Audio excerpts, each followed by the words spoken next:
On a cold and rainy morning, Joao woke up in his usual corner under a marquee in the city center. The cold wind passed through the cracks in his old blanket, sending goosebumps across his skin and making it impossible to go back to sleep. Joao, aged 68, was used to difficulties, but that morning seemed especially difficult. He stood up slowly, feeling the weight of a life full of loss. John had been a successful businessman in the past. Owner of a construction company, he and his wife, Marta, lived comfortably in a beautiful house on the outskirts of the city. Everything changed drastically when Marta died in a tragic car accident. The pain of loss devastated Joao, and he was never able to fully recover. His business began to suffer, and he ended up losing everything he had.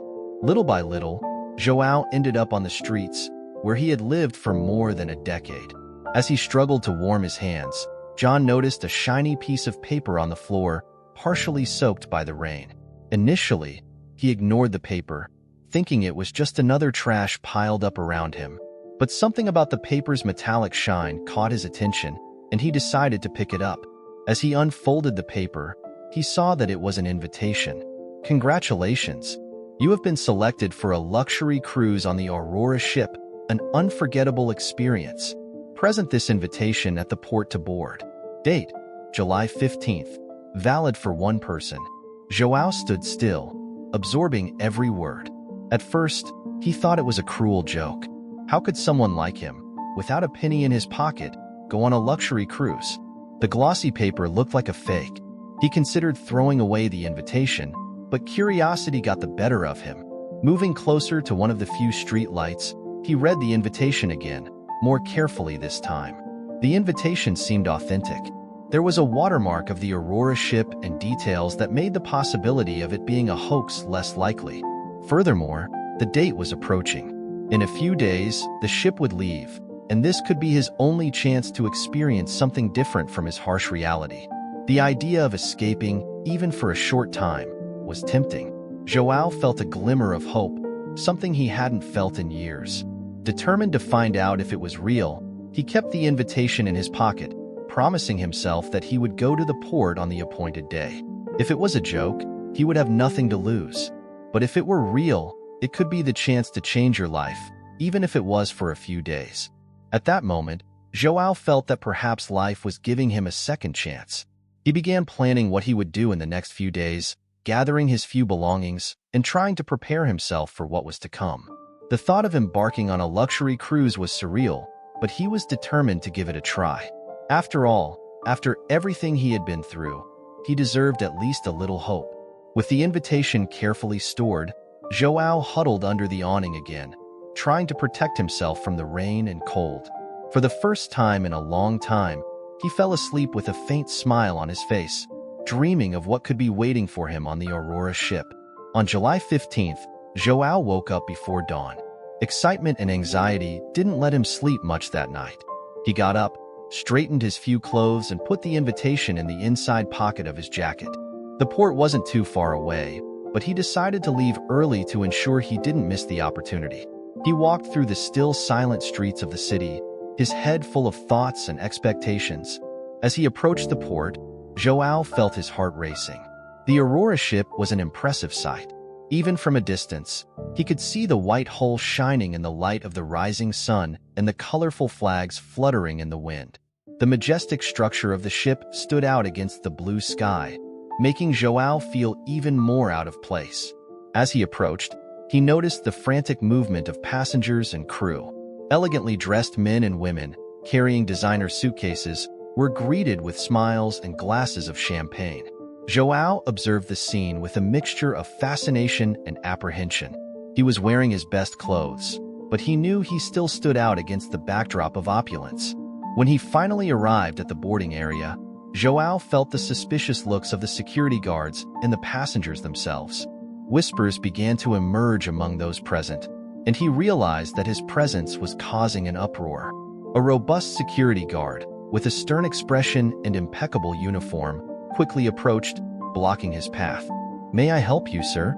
asked the security guard, with a voice that mixed authority and distrust. Joao, trying to remain calm, took the invitation out of his jacket's inner pocket and handed it to the security guard. The man took the paper and analyzed it carefully, frowning. Then he consulted a list, that of passengers on a tablet. Joao watched every movement, feeling the cold sweat running down his back. After a few moments of suspense, the security guard's expression changed to one of perplexity. He looked up from the tablet, looked at Joao, and, in a less rigid voice, said, "Everything seems to be okay. Welcome to Aurora, sir." John breathed a sigh of relief. The knot of tension he felt in his stomach began to loosen. He thanked the security guard and continued on, entering the ship. As he passed through the entrance, he noticed that some passengers were still whispering among themselves, giving him looks of curiosity and contempt. Little did Joao know that his presence on the Aurora would cause a huge stir among the passengers and crew. As he walked down the luxurious hallway that led to the cabins, he felt like he was about to live an experience that would change his life forever. The unexpected invitation had opened a door to an unknown world, and Joao was determined to make the most of this unique opportunity. Upon entering the ship, John was amazed at the opulence around him.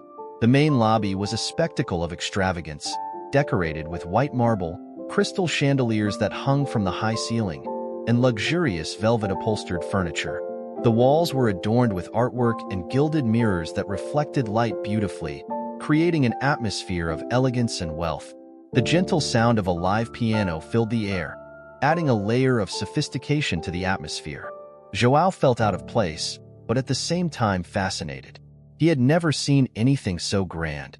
As he walked through the lobby, a uniformed flight attendant approached, handing him a small card with his cabin number. He thanked her politely and followed the signs to the lower deck, where his cabin was located. When he arrived at the cabin, Joao opened the door and was greeted by a small but extremely comfortable room. The bed, covered with crisp white sheets and soft pillows, seemed to invite him to lie down immediately. There was also a private bathroom, equipped with a shower, fluffy towels, and small bottles of high-quality toiletries. Joao allowed himself a smile. He hadn't slept in a real bed in years. The feeling of comfort was almost surreal. He lay down on the bed, feeling the padded mattress support his tired body, and closed his eyes for a moment, savoring the feeling of security and tranquility. After resting a little, Joao decided to explore the ship. He exited the cabin and walked the halls, admiring the luxurious decor and attention to detail in every corner. He passed ballrooms, elegant restaurants, sophisticated bars, and even a theater where artists were rehearsing for the night's performance. Each space was more stunning than the last, and Joao felt like he was in a dream. However, as he explored, he noticed that many passengers were looking at him with disdain. Their worn clothes and scruffy appearance contrasted sharply with the elegant attire and refined demeanors of the other guests. Some whispered among themselves, casting contemptuous glances in his direction, while others ignored him completely, as if he were invisible. Joao knew that his presence there was uncomfortable for many, but he decided not to let it affect him. He was determined to make the most of this unique experience, regardless of what others thought. That evening, a gala dinner was announced. Joao hesitated, remembering that he had few clothes and none of them were suitable for such a formal occasion. But something inside him encouraged him to attend. Maybe it was the desire to prove to himself that he deserved to be there as much as anyone else. He put on the only clean clothes he had, a simple but clean shirt and a pair of pants that he had seen better days but were still in good condition. He looked at himself in the cabin's small mirror, adjusted his hair as best he could, and took a deep breath before leaving. Upon arriving at the main hall, Joao was greeted by a scene of splendor. The room was lit by enormous crystal chandeliers, and the tables were covered with white linen tablecloths, fine china plates, and silver cutlery. Guests, dressed in formal attire, chatted animatedly as waiters passed by with trays of champagne and canapes. Upon entering, Joao felt all eyes turned to him. The conversation stopped for a moment, and he could feel the tension in the air. But he kept his head up and walked to an unoccupied table at the back of the room, trying to ignore the curious looks and whispers that followed him. Sitting at the table, Joao observed the party around him. Despite the initial discomfort, he began to relax and enjoy the music, food, and luxurious atmosphere. That was a night he would never forget, no matter how others treated him. And He was determined to enjoy every moment and live that experience to the fullest. At the gala dinner, Joao was taken to a table in the corner of the elegant hall. It was a location away from the spotlight, clearly chosen to ensure it did not interfere with the view of the most important passengers. As he sat at the table, Joao observed the surrounding tables, which were surrounded by groups of well-dressed and well-positioned passengers. The atmosphere was filled with an excited buzz. Waiters glided between tables with fancy dishes and glasses of champagne, and the sound of conversation and laughter mingled with the live music. Joao was impressed with the quality of the food. The dish before him was a masterpiece of gastronomy, with exquisite flavors he had never experienced before. The food was a mix of exotic flavors and impeccable presentation. However, even as he savored each bite, John couldn't ignore the laughter and sarcastic comments coming from a nearby table. Some passengers were clearly amused by the situation, murmuring among themselves and casting furtive glances in Joao's direction. Among them, an elegantly dressed lady caught Joao's attention. She wore a light blue silk dress and a shiny pearl necklace that seemed to reflect every ray of light in the room. Her hair was impeccably groomed, and she moved with a grace that spoke of her confidence and social standing. With a gesture of contempt, the lady got up from her table and addressed Joao. Her walk was firm and authoritative. As she approached him, her expression was one of uncomfortable curiosity, mixed with a touch of arrogance. "Excuse me, but what exactly are you doing here?" she asked, with a cold and almost disdainful tone of voice. Her eyes assessed Joao with a look of disapproval, as if he were a strange intruder in a place where he didn't belong. Joao looked into her eyes, remaining calm. He knew he was being judged and that his presence was causing discomfort, but he decided not to let it get him down. "I was invited, just like you," replied Joao firmly, trying not to show the tension he felt. Joao's response seemed to irritate the woman even more. She raised an eyebrow, and her lips curled into a sneer. Without another word, she snorted and returned to her table, but not before casting one last look of contempt at Joao. Joao remained seated, watching the lady return to her table and resume the conversation with her companions. The eyes of the other passengers continued to follow him, some with curiosity, others with indifference. The interaction with the lady made it clear to Joao that her presence would not be easily accepted by everyone. He felt a weight of discomfort, but decided not to let it ruin his experience. He continued to enjoy dinner, focusing on the quality of the food and the luxurious atmosphere around him, trying to ignore the murmurs and stares that still surrounded him. As dinner continued, Joao wondered how he would manage to fit in and perhaps even gain acceptance from those who saw him as an outsider. He was determined not to let prejudice and exclusion define his experience on the Aurora ship. Instead, he sought to find small moments of joy and appreciation in the unexpected luxury he was experiencing. The next day, Joao decided to explore more of the ship. As he passed the upper deck, he encountered an elegantly dressed, middle-aged man who seemed to be observing the sea with a thoughtful expression. Joao approached and the two began to talk. The man introduced himself as Marcos, a renowned lawyer who was on the cruise to relax after a difficult case. To Joao's surprise, Marcos did not show any prejudice. On the contrary, he seemed genuinely interested in John's story.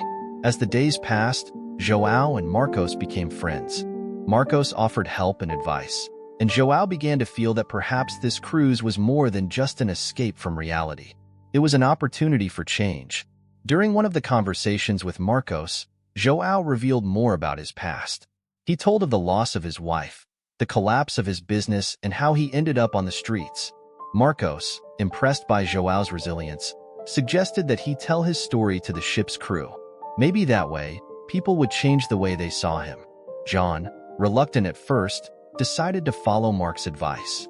He asked for an audience with the ship's captain, an austere man named Captain Ferreira, and obtained permission to speak to the passengers during dinner. That night, Joao took the stage in the main hall. Nervous but determined, he began to tell his story. He talked about his life, his losses, and how he had received the invitation to the cruise. When he finished, the hall was silent. Some passengers seemed touched, while others remained indifferent. But the most surprising reaction came from a young couple, Ana and Ricardo. They approached Joao after dinner and revealed that they were journalists. They wanted to write an article about his story, believing it could inspire other people. As Joao began to gain allies, a storm was brewing on the horizon. The ship was warned that it would face a strong storm in the next few hours. The crew prepared for the worst, and passengers were instructed to remain in their cabins. During the storm, the ship rocked violently. John, in his little cabin, remembered another storm he had faced years ago when his wife was still alive. The memory brought a mixture of sadness and hope. He knew that if he could survive this storm, he could survive anything. At the height of the storm, a cry for help echoed through the ship. A young passenger, named Pedro, had fallen into the sea. The crew immediately began a rescue operation, but the waves were relentless. Without thinking twice, Joao ran to the deck. Despite his age and difficulties, he still remembered the swimming skills he had learned in his youth. Ignoring the crew's cries for him to turn back, he jumped into the rough sea. With fierce determination, Joao swam to Pedro, who was on the verge of despair. Using all his strength, he managed to hold the young man and, with the help of a rope thrown by the crew, both were pulled back to the ship. After the rescue, Joao was received as a hero. Even those who despised him at the beginning now looked at him with respect. Pedro and his family thanked him profusely, and Captain Ferreira made a point of publicly praising Joao's bravery. Marcos, Ana, and Ricardo, and many other passengers began to see Joao in a new light. He was not just homeless, but a man with an exceptional story and courage. With the storm over and the passengers' respect gained, Joao began to think about the future. Marcos offered to help Joao rebuild his life, suggesting that he could use his story as a platform to inspire others. Ana and Ricardo wrote an emotional article about Joao, which quickly went viral. Suddenly, Joao went from an unknown homeless person to a public figure admired for his courage and resilience. As the ship Aurora approached its final destination, Joao knew his life was about to change forever. He was no longer just a homeless man. He was a symbol of hope and overcoming. Upon disembarking from the ship Aurora, Joao was greeted by a crowd of journalists and onlookers. The story of his courage and resilience had spread, and everyone wanted to meet him. Marcos, Ana, and Ricardo were by his side, helping him deal with his sudden fame. During an interview, an elegant woman approached Joao. She looked familiar, but Joao couldn't remember where he knew her from. The woman introduced herself as Helena, an old friend of his wife. She explained that she had heard about John's story and wanted to offer help. "Joao, I have always admired your courage. When I found out about what happened to you, I was devastated. I want to help rebuild your life," said Helena, with a warm smile. Joao accepted Helena's help, and she provided a place for him to stay while he began to plan his future. Her presence brought a sense of comfort and connection to his past. As Joao adapted to his new life, he began to investigate more about the mysterious invitation he had received. With Marcos's help, they discovered that the invitation had been sent by an old friend of Joao's, a man named Roberto, who had been a business partner at the time when Joao still had his company. Roberto had been missing for years, and Joao was puzzled as to why he sent the invitation. They decided to look for more clues about Roberto's whereabouts, hoping that this would bring answers. During the investigations, Joao received a call from a man who identified himself as a friend of Roberto. He arranged to meet at a cafe in the city center. Joao, accompanied by Marcos, went to the meeting. The man, named Enrique, revealed that Roberto had been involved in a corruption scheme and was being sought by the police. Before disappearing, he left instructions to send the invitation to Joao as an apology for having involved him in problems in the past. Joao was shocked by the revelation. Roberto has always been a loyal friend, and finding out he was involved in something so dark was a huge blow. However, Enrique gave Joao a letter written by Roberto, in which he apologized and explained his reasons. With Roberto's letter in hand, Joao decided that he needed to move forward and use his experience to help other people. He and Marcos began working on a project to support homeless people by offering shelter, food, and rehabilitation opportunities. Joao also continued to give interviews and lectures, sharing his story of overcoming.